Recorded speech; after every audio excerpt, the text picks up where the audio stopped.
Welcome to another episode of How I Discovered My Gift with yours truly, David D. Simons. My excited is super excited today.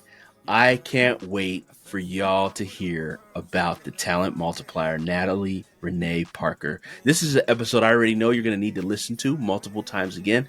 She is a woman filled with wisdom and insight and revelation knowledge that's going to help you in your journey. So let me tell you a little about Natalie. She's a New Jersey native, NJ in the house. She earned her bachelor's degree in English literature from Bennett College and a master's degree in organizational management from George Washington University. Mrs. Parker has nearly 20 years of experience in human resources and has held leadership roles of increasing responsibility in companies such as Lockheed Martin, Amtrak, Resolute Forest Products, and as a thought leader in organizational development, she has proven ability in the implementation, design, and process improvements of companies, strategic human resource processes, and such as process management, such as performance management, talent and leadership development, as well as employee effectiveness. In 2010, she started 5 Talents Consulting. Snap. See, she's already in the spirit. Like, that's where we're going. A business that helps faith-based organizations lead effectively by combining biblical principles with practical business applications to grow congregants and church leadership. Natalie and her husband, Reverend Khalil Parker, who have also got the pleasure to meet, shout out to Rev, reside in Fort Mill, South Carolina with their 2 wonderful children.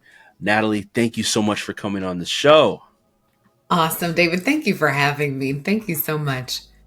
Oh wow, I'm so excited to dig in, but I'm gonna go way back, Natalie. I want to dive.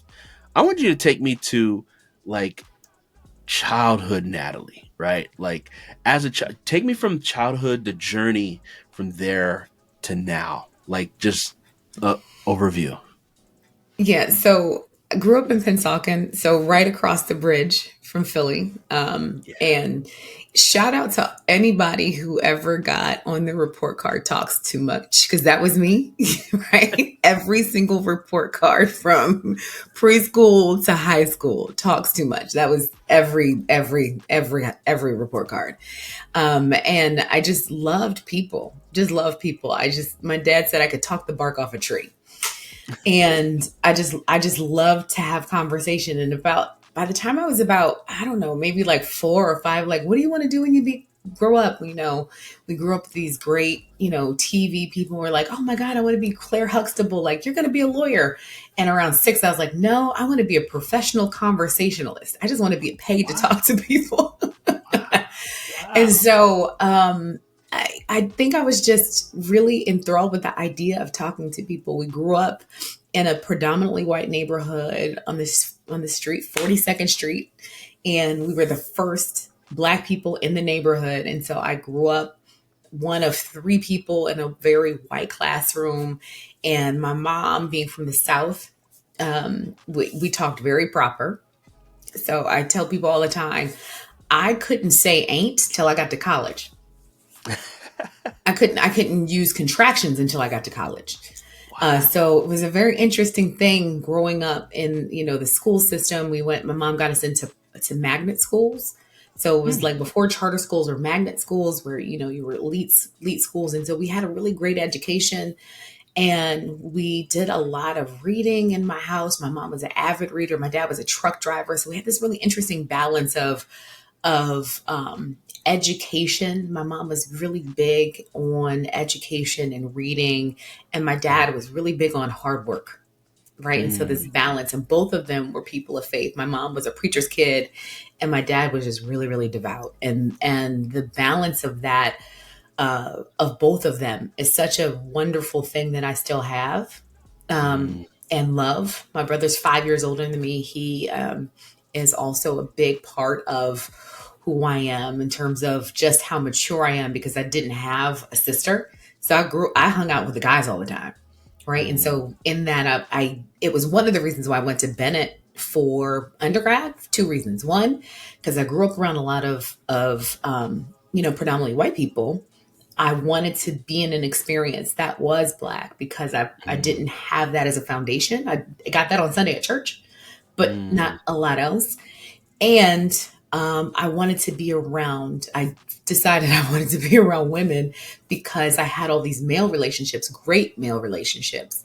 Hmm. But in high school, I didn't. I hung around a lot of boys, and the Mm. girls didn't like that a lot. So I went to Bennett to get that. And so just a really great foundation, a lot of family. My dad's family's from New Jersey, my mom's family from Virginia. And so we traveled back and forth. I spent summers in the South, like a lot of Northerners do. So we'd pick up and we literally spent the entire summer in the South. And, growing up with our cousins, interesting story. Have a Mm. cousin who grew up in Pennsauken with me that I never knew I had until my young adult life.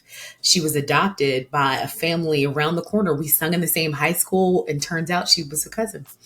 And so Wow. just amazing, amazing fabric in our family, educators and hardworking people. Beautiful. And so, how did that lead into this world, the career world, out of college and all the things that you've been doing there? How did you transition? Yeah, so when I left, so senior year of high school, I really wanted to go to Howard University. You could not have told me anything different. I prayed and prayed. I got the shirt and sweater to go to Howard. I got the acceptance letter. I pinned it to my sweater and wore it around school all day. And then when I visited Howard University, I knew I wasn't supposed to go there, and it was devastating. It was just it was one of those things where, like, okay, you know what, the Lord was like, yeah, you wanted to go there, but that's not where I wanted you to go. And Wow. it's one of those things where it's like, it's not God's will, and it was, and I'm like, what do I do with this?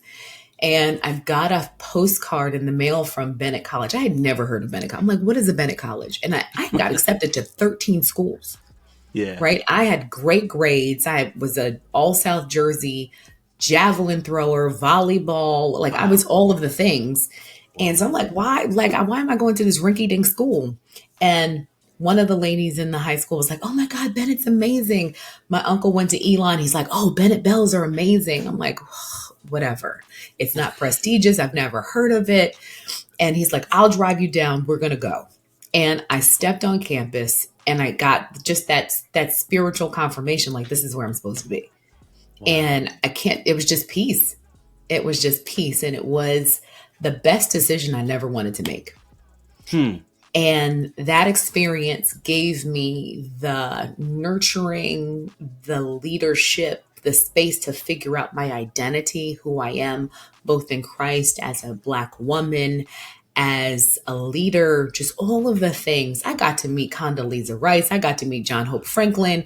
I got to meet all of these people in a very intimate space, and be a consummate professional, understanding that my competition wasn't around me, right? I'm in this space, like, we are all together. We're not competing against each other. We're competing against what's out there.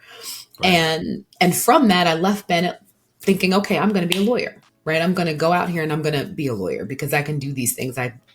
Was I was an English major, as you read, Hmm. and I was like, yeah, I don't want to read books all my life. That's not fun. Um, but I was good at it. But I was like, I'm going to go be a lawyer. Went home, studied for the LSAT, and didn't get a good grade. I was like, okay. It's like, okay. So I paid Kaplan, tried to take it again, and I got 1 point extra. And I had a coworker, and this is not a coworker. I had a neighbor. This is a really interesting thing about having good relationships. The neighbor, my dad said, oh, Natalie needs a internship. She's like, oh, I know someone. He introduces me to someone who says, okay, well, we're going to take you to this interview. They take me to the interview. Woman interviews me, and I get an opportunity to while I was at Bennett, work for a company called Lockheed Martin. And Wow. for 3 summers, I worked for Lockheed Martin, really not knowing what it was. I could barely spell the company name. And for 3 summers, I worked for them. So when I came home from Bennett after graduating, my HR person said to me, well, you're not going to a law school. We need a body and you need benefits. That was the conversation. So they gave me a job working in procurement. And I worked in procurement for 3 years, not knowing what I wanted to do. And literally my first year, during Lockheed was during 9/11, right? I got hired, and then a month later, the Twin Towers went down. And Mm, during that time was just super like transformational, me just having to figure out what I wanted to do. And I mm, prayed and I searched myself, and I also lived, and found like my people in Philly and had a lot of fun.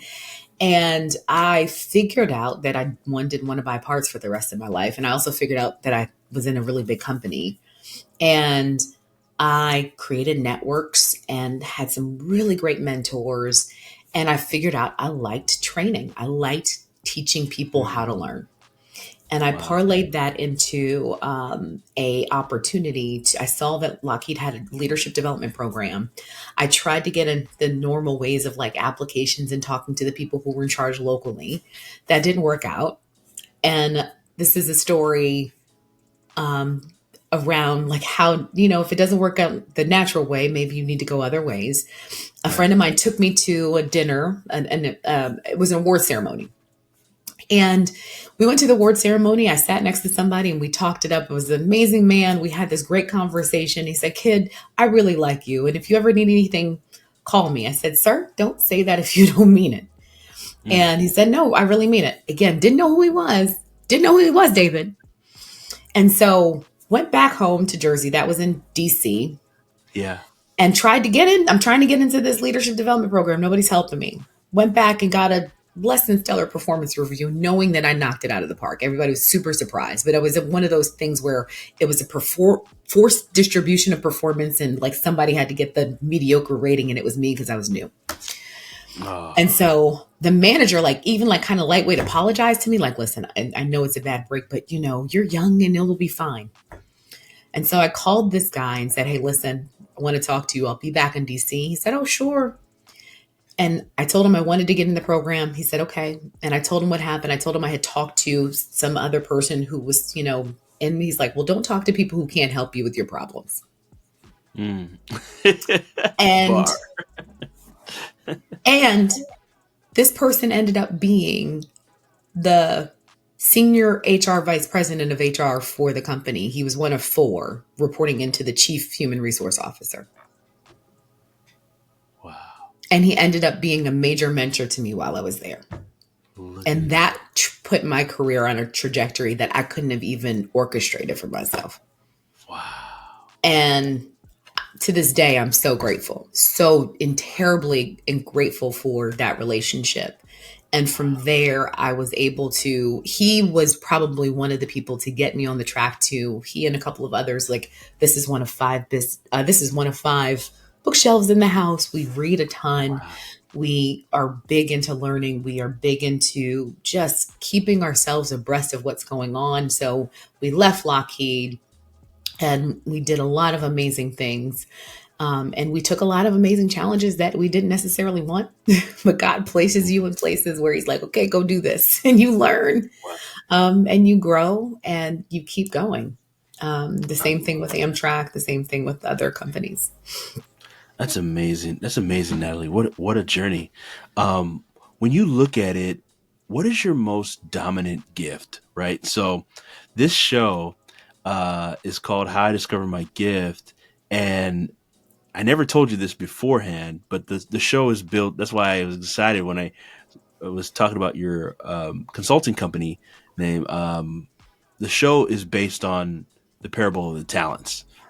The one that had one, the one that had two, the one that had five, and we talk about the gifting that God has given because just like the person with five, we're supposed to multiply it, we're supposed to develop it, and the whole show's the premise is that God showed me a revelation of that scripture that there are three steps that one is implied, two are very explicit. The first step is discover what God has given you to get to do in this world and in the impact, right? He may not yell, "Natalie, this is what you're supposed to do." He may not do that, but you discover it through your time, your recreation, your family, your what interest. And the second step is to develop it into mastery, because God never wants you to keep it at whatever state He gives it to you. It has to Mhm. become better.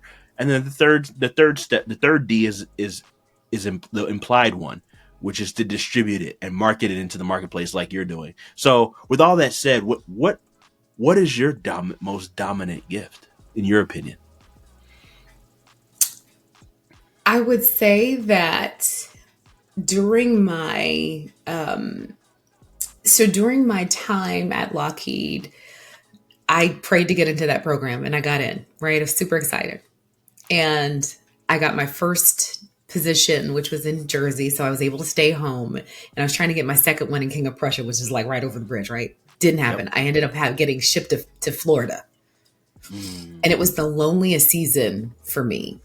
And because I knew no one, like I knew no, I'd pick up, move to Florida, to Orlando, which, I was like, oh my God, it's Orlando, but it's Orlando, right? It's now home. And it was a great place of solitude because God has an opportunity to just arrest you, right? And I found in that space for me that I was able to really hone in on that. And for me, I got a chance to really hear and associate with Deborah from Judges 4. And the gift of the prophetic and discernment is really something that I heavily identify with. And it's the thing that is a differentiator for me. To be able to go in a business, to go into a client and understand and see what's happening, and to use everything I've learned in the business space and apply that with discernment in a way it amplifies exponentially the result that I'm able to achieve. And I think that for me is what's the differentiator. As believers, we don't have an additive God, we have an exponential God. And a lot of times we're looking for the force multiplier when we should be looking for the exponent. That's good. I'm so curious.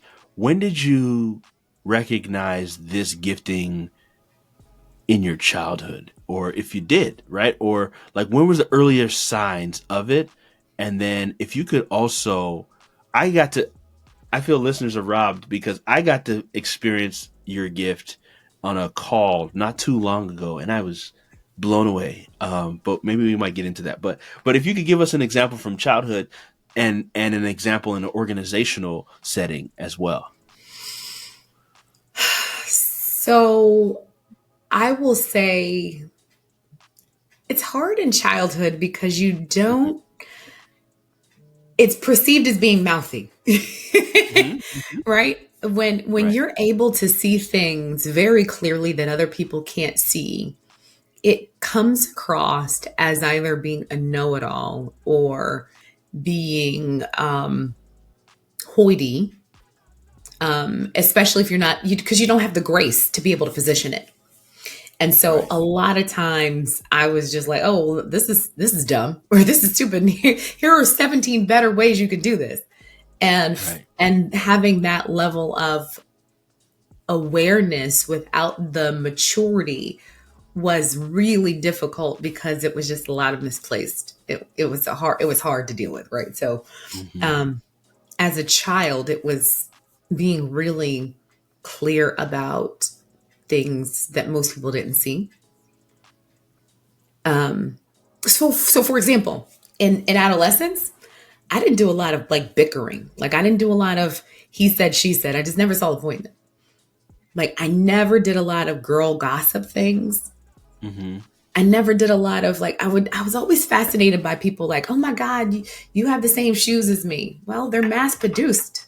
Why would you like I never understood why people was bent out of shape at that. Like, you biting off of me, you got the same shoes. They're literally made in a factory. Like just like I never understood those kinds of things. Or, girlfriends who were friends, a friend circle, getting mad about one girl telling a secret over before the other girl found out. Like just I never got into it, just seemed superficial to me. So those kinds of things never appealed to me.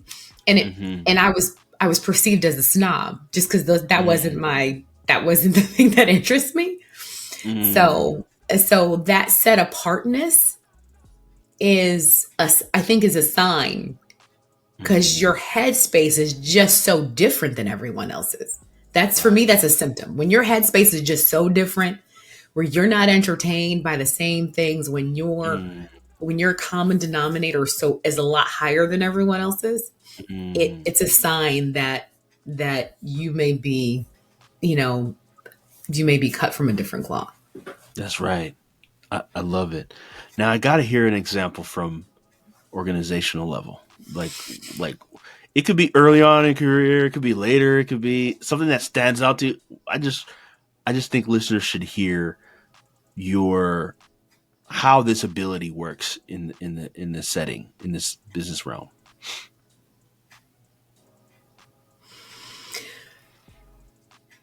So I have a client whom I have had a great relationship with for more than 20 plus years. And he is trying to build an amazing organization.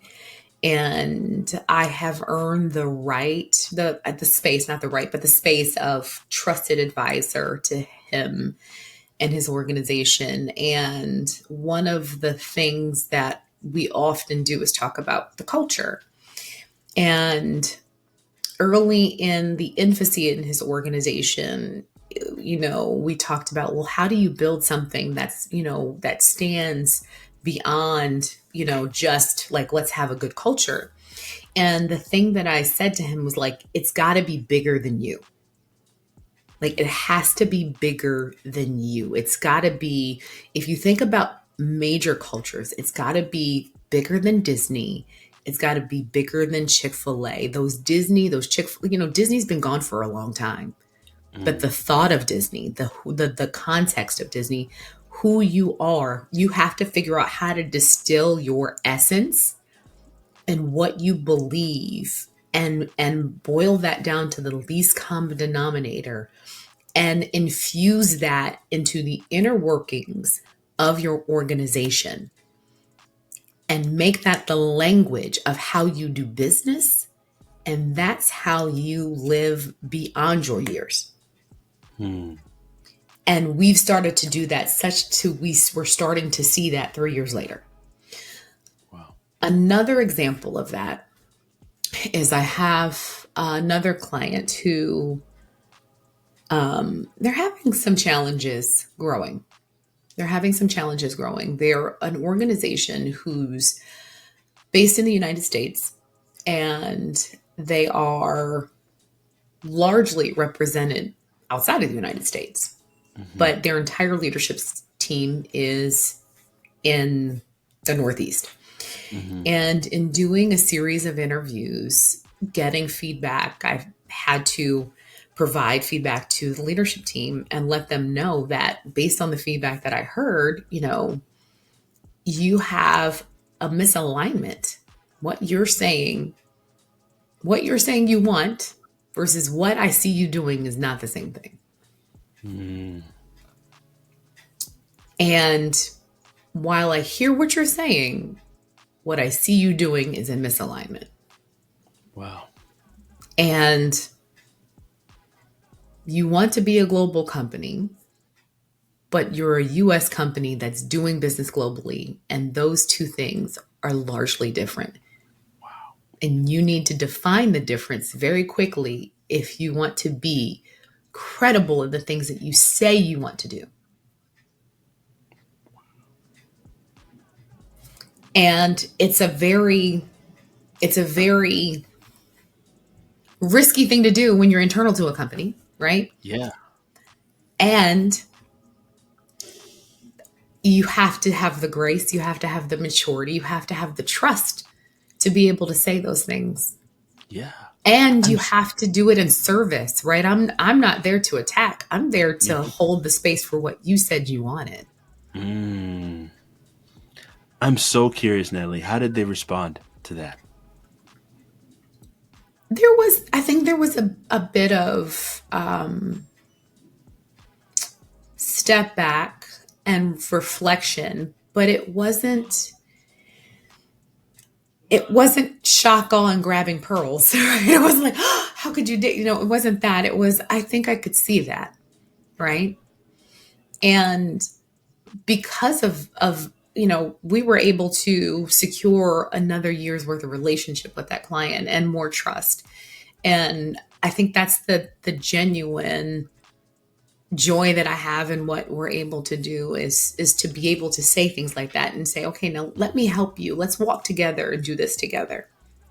And Mm, that's the difference of a transactional consultant that comes in to just do one thing versus a partner. And I think mm, we've talked about this, that I yeah. seek to be a partner. I'm here to work with you until you can do this yourself. It's so rare in your space. I mean, you know, when I think about HR and then I talk to you, I feel like it's a whole worlds of apart, different. Like when I hear traditional HR, and then the way you look at it is a different lens and a better lens. Could you just kind of like infuse to the listeners what your how you view what we call HR, but the way you look at it, I think is just it's more transformational, as you were saying, is less transactional. So if you could go into that a little bit for us. So I'll say this, that there's a couple things. One is I am, now that I've moved to the consulting space, I have a bit of opportunity to do a bunch of different things, everything from change management to organizational design and all of those things. But I grew up in a really great organization. I cannot speak more highly of Lockheed Martin and how they grow HR leaders. Mm, Specifically because it's not just about the tactics of compensation or business partnering or talent acquisition. It is the strategic combination of how those things work together on behalf of the business mm, and the business acumen to know how those things impact your ability to make money. mm, Right. A guy that I worked with in Resolute Force Products. His name is Steve Bonifero. Steve Bonifero says it this way. He says, nobody sells HR. They sell products, right? Resolute Force Products sells paper. Lockheed Martin sells defense, aerospace and defense things, right? No one sells mm, HR. Well, at least like was the Bamboo HR sells HR, but most companies don't sell HR. They sell mm, HR as an enablement factor. And so the HR function should always see itself as in service to the business. And if the functions within the business like HR and finance and business operations don't see themselves in service to the financials of the business of performing, they're not doing themselves any service.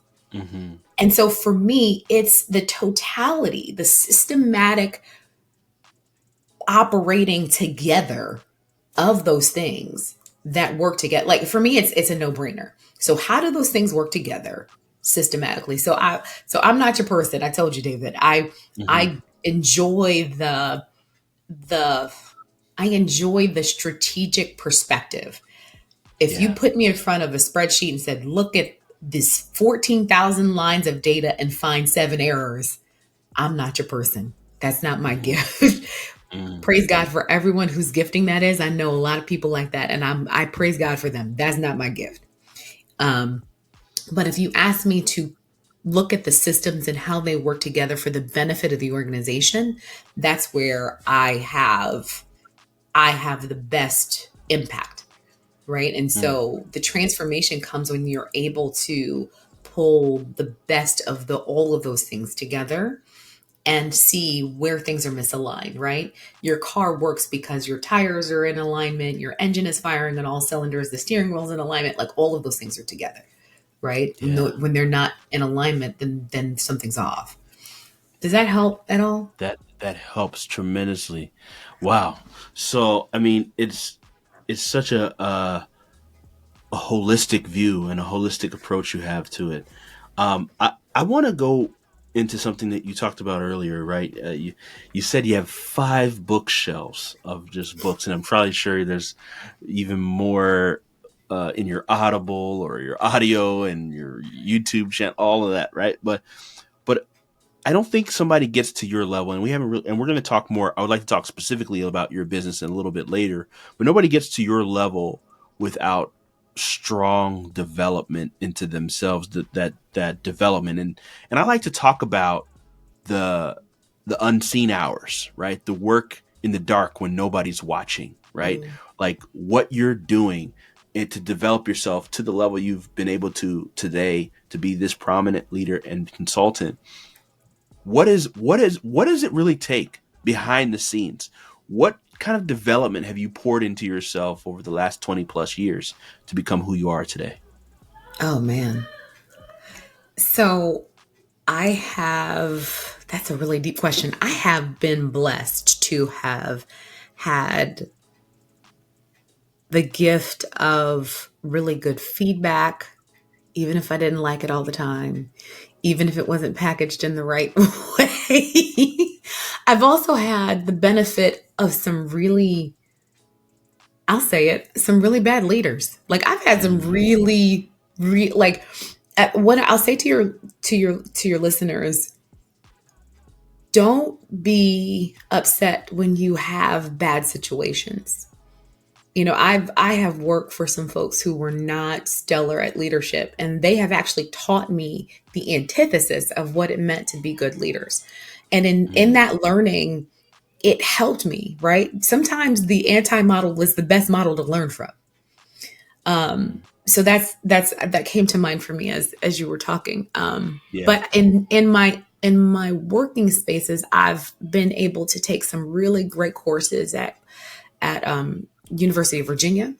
Hmm. I've also, the George Washington, the organizational development master's was an amazing program. I also have taken lots of other like certifications. So I've done 2 coaching certifications, which I think everyone should be coaching certified for Mm. a couple of different reasons, because there is nothing more important that you do in life than communicate.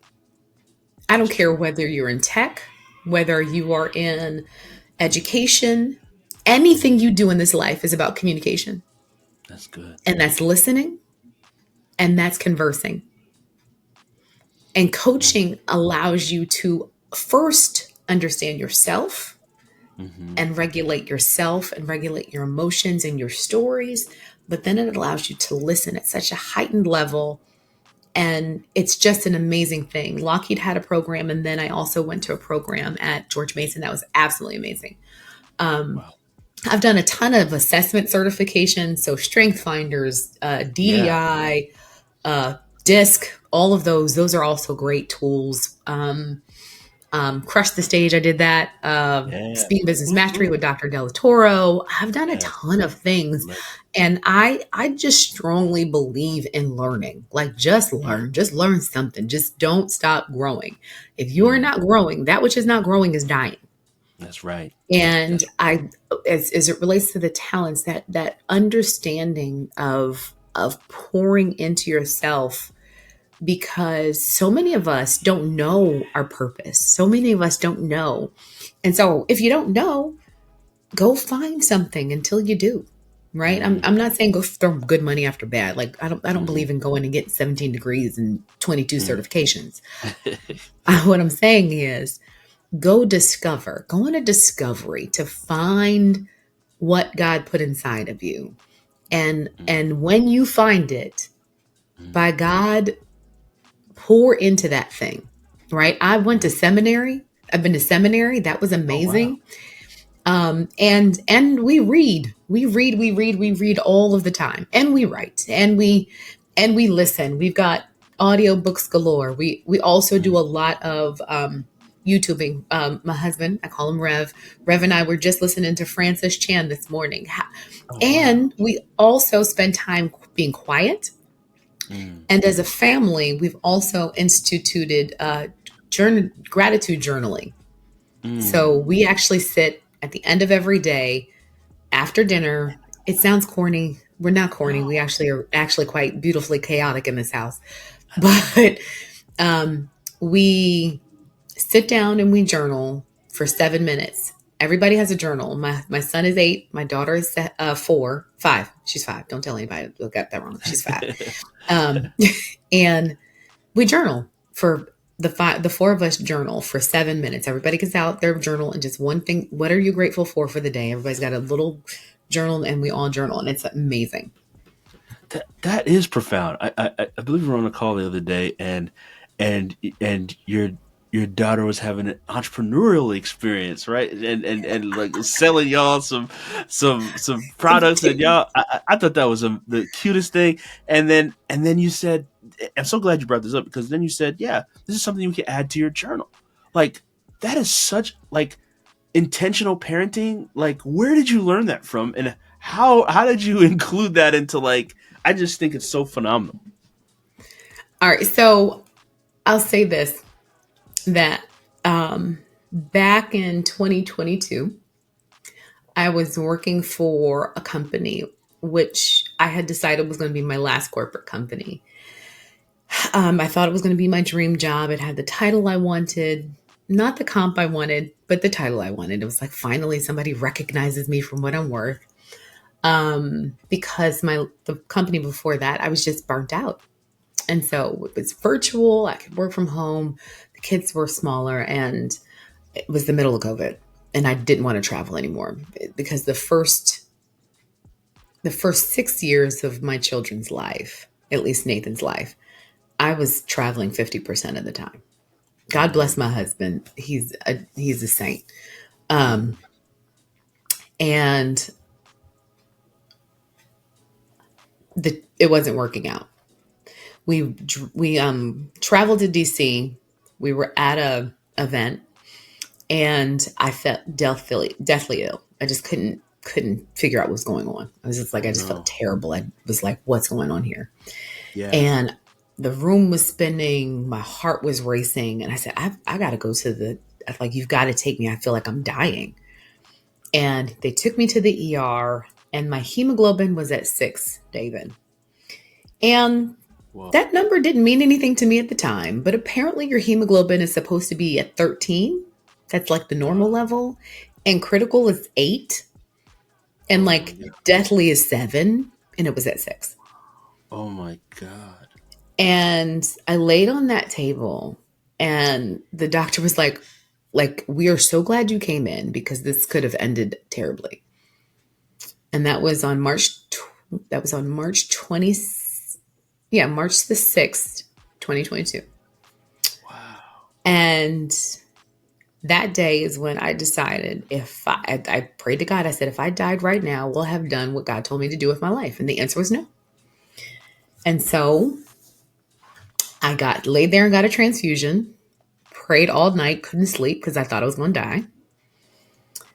My husband, we were there for pastoral installation of a friend, and proceeded to, he had to, minister for that. We flew home that next day, and then we had to go through a series of medical appointments and what have you. Long story short, a couple weeks later, I met someone who ended up being a prayer warrior in my life, and it turned the tides. I ended up leaving that job on June the 6th, and on June the 7th, I had my first client for Natalie Parker Enterprises. And that really started this kind of intentional lifestyle of like, I'm just not going to have this autopilot life of working for a corporation or doing all these things that I'm supposed to do, and questioning everything from how many hours I'm supposed to work, and what time things have to happen, and all of those things. So Wow. I know that was a That long is answer, so. but Oh, I'm so glad you shared, and so glad you went into that. I mean, that is profound, and that's not that long ago, right? Like, that is a life altering it was. uh transition, and kudos to you. I mean, so I want us to dig in, because there are people that were maybe on that journey that you were. Hey, I'm gonna get the cushiest office and the big corner space and the title and working towards the comp. What would you say to that person that's chasing? And there's purpose for everybody. I'm not saying, but I want you to speak to that person that wants to leave right now and would love to make a transition in, like you did, from being in the corporate world and maybe become a consultant, maybe go into their own business, what would you say to them to encourage them? I would say don't let your comfort zone be your coffin. Whew, that's a bar. At the end of the day, I had to be confronted with death to decide that if I'm going to be obedient or not. Like I knew the answer, and I didn't have the pressure of death to figure out how to do it, right? Wow. I didn't have the pressure of death to like, okay, like I need to do this. I need to do this right now and I need to figure it out. And the pressure of death made me reconsider my assumptions of time. And what's really interesting about that is that the same person that we were there to install, the pastor friend of ours, was a very good friend of ours, didn't end the year. He ended up passing away that December 31st Oh my God. at 36 years old. And so I challenge you all to relieve yourself of any assumptions you have of time. That's number one. Ask yourself, what would you do if you weren't afraid? Like, what would you really do if you weren't afraid? 3, ask yourself, what would you do if you actually trusted God? If you actually really trusted Him like you say you do. And I found it really freeing. Once I decided like this is what I'm doing, once I really decided like I'm doing this, it literally took away every barrier I had to thinking about not doing it. It just was that simple. It was just like every barrier, like I don't know what I'm going to do. And I don't like, it was like every resource came. It just was like, I'm telling you, every, every idea, I told someone like, I'm thinking about starting a business. Okay. How can I help you? Ask God for the discernment on who you need to tell and who not to tell. That's important. Like you already know who not to tell, Wow. but you know who's rooting for you. Tell those people, get in a prayer circle, get in a corner, make your plans and execute them. It doesn't take a lot. It just takes one step. And for those of you who are looking for an entire like plan, he doesn't give you that. He wants you to be obedient with the first thing, then he'll give you the next thing. Wow. That is so beautifully stated. I'm still chewing on what did you say? Don't make your comfort zone your coffin. Don't Don't let let your your comfort don't zone. let your comfort zone be your coffin. And the last thing I'll say is that delayed obedience is still disobedience, Mm, and mm, it's going to cost you some level of sacrifice. wow. Wow. That is that's strong, Natalie. Wow. Um, so I kind of want to go into a bit about Natalie Parker Enterprises and what you guys do and how you help. Or you kind of touched on it a bit, but talk to me about what you do in this vision, this dream that now you're living in, uh, and this entity. So talk to us about that. So Natalie Parker Enterprises is really birthed out of Five Talents Consulting. So back in 2010, I started Five Talents Consulting with the idea of I want to help churches operate better, more efficiently, using all the stuff I learned in corporate plus the biblical principles, right? And I did that for a long time. Had some really great clients, had some really great pastors who trusted me, and it just didn't take off. Just because churches have limited resources, and it is what it is. Hmm. But we still do some of that work, and um, this new venture gives me the opportunity to really help organizations and individuals who want to do good work. And the idea of good work is work that pleases your God, that is good for other people, and serves your purpose. So it's Mm, good for God, good for others, and good for you. mm, And it's about healthy organizations. When you think about organizations being healthy, you think of bodies being healthy, like mind, body, spirit. Organizations are also organisms, right? You can have a mm, toxic organization, but you can also create healthy organizations, right? Ones that are on purpose and are in purpose and are working functionally. And those are hard to create, but they're not hard when you're intentional. mhm, And you have to be willing to face some hard truths.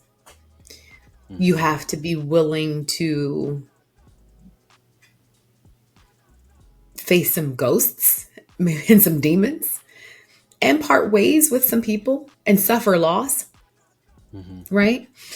And so we help organizations do that. So we go in, we take an assessment, and we give recommendations on what we think needs to happen from either a talent development perspective or leadership development perspective, and in some cases, organizational design. yep. And we support on the long haul of change management and growth. And the enterprises is really, as we're growing, we're moving into different spaces, right? On the faith-based front as well as others. Mm, I love it. So take me through some like a challenge may somebody may be having and something that your organization will help them to do to you kind of shared one example but earlier but just take me through like a organization that may be dealing with some kind of challenge in their leadership and their and how you would help them transform. And I know it's a process; it doesn't happen like overnight. But can you give us an example? Sure. So one of the major challenges right now organizations are having is that with the post-COVID communities, everyone's dispersed and people don't want to come back to work. So how do you build organizational community where people are all over the place and not necessarily co-located? And Mm, so a leader will call us, an executive will call us and say, hey, listen, I'm having a hard time with people either coming together or gaining agreement or, you know, operating effectively as a unit. mm-hmm, So we've got a client right now who's got a team of executives and they're newly put together and they're not really gelling well. And we've been assigned to assess what the challenges are, assess the behaviors, and I say behaviors not like in they're behaving badly, but what are the perspectives and norms of those leaders and maybe even the styles, and mm-hmm, get them to present those and share their ideals with each other and come up with some norms and mm-hmm, agreements on how they can have mutual accountability. So not mm-hmm, just accountability, but mutual accountability. And it's different. So a lot of times when you think of accountability, we think it's bad, like, oh, I don't want to be accountable to you because you're going to, just demand things of me. But with right. mutual accountability, David, I'm able to say to David, I'm committed to you and you're committed to me, and we are equally accountable to each other. That's right. And a lot of people don't like that Mm-hmm, because even if I don't have position power, if you said you were going to give me a resource that's going to help me be accountable to you and you didn't, I'm able to say, hey, David, I may report to you, but you mm-hmm, said you were going to do something for me. mm, I love And that. in a healthy organization, an employee should be able to say to their leader, you're not being accountable. Mm, That's that's good. healthy. That's That, healthy to oof, say you didn't meet your commitment. mm, that's And a lot of beautiful. times we don't want to do that because of Mm, position power. And that's mm, not efficient to let mm, people just scapegoat on their accountabilities that's right. just That's because right. of a position. Mm, wow. It's I far see. more healthy to be like, hey, I know you're my leader and I still need that report. That's right. If you want me to do what I do, right? Like it's just kind of, it's always silly to me that Right. we create these dynamics that are unsustainable for business. It's just not Wow. normal. It's just, and so those are the things that get me in trouble sometimes because it's like, okay, that's, you maintain these politics and they're not healthy. Yes. What is it? What do you call it? The whisper, Organizational whisperer. the organizational whisper. I mean, it suits you because it's like you're bursting bubbles that we all have and don't want to adhere to. So I definitely want to respect your time. I do have one last question if that's okay. That's Uh, fine. okay. Maybe two if you have another one. So go Another ahead. Okay. So uh the first one I wanted to ask was something that you shared. I thought it was really, really profound that nobody can think of a song. I don't want to steal your thunder, but you said something about a song related to work. And I was over here tracking. I was like, no, there's got to be one. And can you explain the philosophy behind that thinking and the question you asked? So we're building a community around the ideal of do good work. That everybody on this earth was planted here to do good work. Right. So this ideal of 5 talents, right? The parable of the talents, I'm here for all of that. Mm-hmm. That God gave you some good work to do. Right. But I thought about it like one, psychologically, we just disdain the idea of work. We just disdain it. We just hate the idea of work. Just right. Just Mm-hmm. even if you think like, oh my God, I gotta go to work. Most of us hate the idea of work. And then I Right. thought about it. Like, why? Where does that even come from? Like, when does it start that we just don't like the idea of work? All Mm-hmm. right. I'm amazed by that. Like, so I'm researching, like, when does that start? And I noticed it with my kids. Kari, go make your bed. It's like, no, you gotta, it's your bed. You slept in it. Like, make your bed. Right. Mm-hmm. So this concept of like, even from the beginning, we hate work, which is fun, which is fascinating to me because we have now in corporations an entire group of people who are responsible for employee engagement, but we never recognize the fact that coming into the workforce, people hate work. Mm-hmm. That aside, the question you asked me, I will give, I don't know, coffee to the first person on your broadcast who can tell you one positive song that relates to going to work or to being at work. Caveat, not whistle while you work, because that's a song about suffering through work and getting through work. Not I'm working on the railroad again, all the live long day. That's not about Mm-hmm. happy about being work. Mm-hmm. Most of the songs, I'm telling you, I've been going through Spotify, and we are Wow. a musical house. My husband was a musician for 30 years before he became pastor. Mm-hmm. I can't think of one song that's positive about going to work because psychologically we have associated negative connotations around work. That's so true. Whew. And That's so mm, that just is amazing to me. And I think it does something to our disposition and how we mhm. see our entire lives. Right. Right. You're so right. We don't even like you're looking at root problems we didn't even think about. Like, right? Like that's so good. Like you got to do like a whole book around that. Like that's fire. And the last question, I want to respect your time. Um and you weren't prepped for this question at all. What's the difference between one's gift and one's purpose? One's gift and one's purpose. I'm glad you asked me this question. Mm, So at Christmas, your wife gave you a gift, right? mm-hmm. Did you open it? Yes. Did you use it? Yes. Did you use it for the purpose it was created? I think so. Okay. Yeah. That's the difference. Mm. If I took this pencil, let's Mm-hmm. just say you gave this pencil to me as a gift, but it's a Mm-hmm. gift. But if I used it to, I don't know, pick my ear with it, I'm not using it for the purpose it was created. Mm. That's the difference. You can have a Mm. gift, right? It's a thing that you are given that's different, right? That's Mm-hmm. good for you. It's an ability, right? That's unique. That is that's beautiful, that allows you to create something amazing. And I feel like all of us have our gifts. Most of us don't utilize them. That's another reason why people don't like work, because enough of us can't be creative. Most of us Mm, are pushed to do results, not to be mm. creative. Another conversation for another day. Oh, oh man. Um, and so the gift is for creation.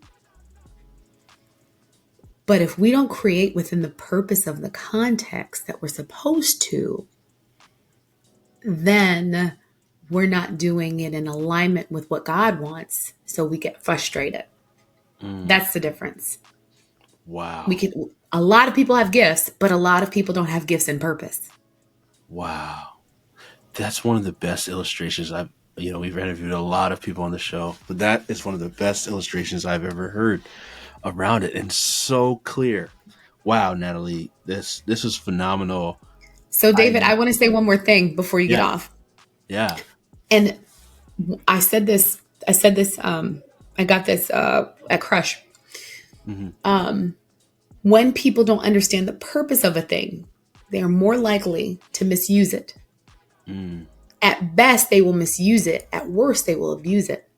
mm, And so, for your listeners, once you understand your gift, make sure you understand the purpose of it so that you don't abuse it, or mm. that you allow yourself to be abused or Whew. misused. Fireworks. Natalie, geez, just dropping bombs and gems and everything on them. Where can people get a hold of you? Say, hey, Natalie, I am an organization. I want to learn more. I love your style, or if they want to, book you to speak, or like, where can people get plugged in with you to learn more? Absolutely. So you can reach out to us on thenatalieparker.com. That is our how to get in touch with us. We'd love to hear from you. All of our information is there. We are also on Facebook and Instagram. All of our handles are on our website. And, we're super accessible. We try to be like every man. I don't think I'm flighty or distant. And we want to just be out here to do good work. Thank you There it so much, is. David, for having me. This has been a blast. Thank you for being on the show and dropping all this wisdom. We appreciate you, Natalie. Absolutely. God bless. God bless.